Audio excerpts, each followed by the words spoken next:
Super Lucky's Tale, a sequel to Oculus Rift's exclusive platformer Lucky's Tale, will launch on November 7 for Xbox One and Windows 10 PC. The date isn't a coincidence, as this will be one of Microsoft's exclusive showcases of the Xbox One X, where the game will run at 4K and 60 frames per second.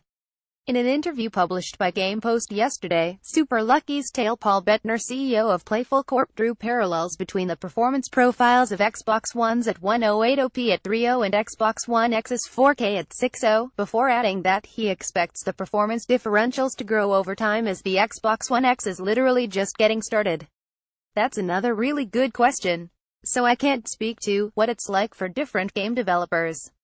Like we were saying earlier, the performance profile on different games is very different, but in our case, it was actually a fairly seamless thing. Like the performance delta between 1080p 30Hz and 4K 60Hz is very similar across these two pieces of hardware.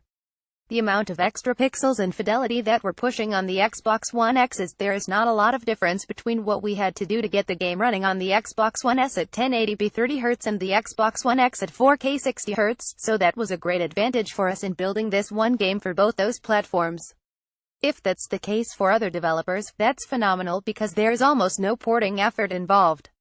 You can build the game, and if you're automatically targeting the higher resolution and higher frame rate, or even just the higher resolution that the Xbox One X can do and features like HDR, then you get those and you kind of gracefully step down to the Xbox One S level of performance by just going to a lower resolution and not doing the additional HDR and post-processing effects, that kind of rendering overhead, without a ton of other differences between those two. But I think there will be developers that push the Xbox One X even further than we have. I mean, we're one of the first to get the dev kit and we're one of the first games shipping natively on this device, but it's always the case that once more people get their hands on the hardware and have worked with it for longer, that they start squeezing even way more performance out of it, and so the gap between the two devices is probably gonna grow over time.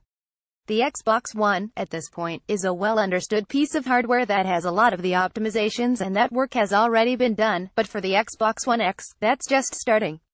Dave had the chance to play Super Lucky's Tale at EGX 2017 and enjoyed it while noting that it probably won't win any awards for its innovation.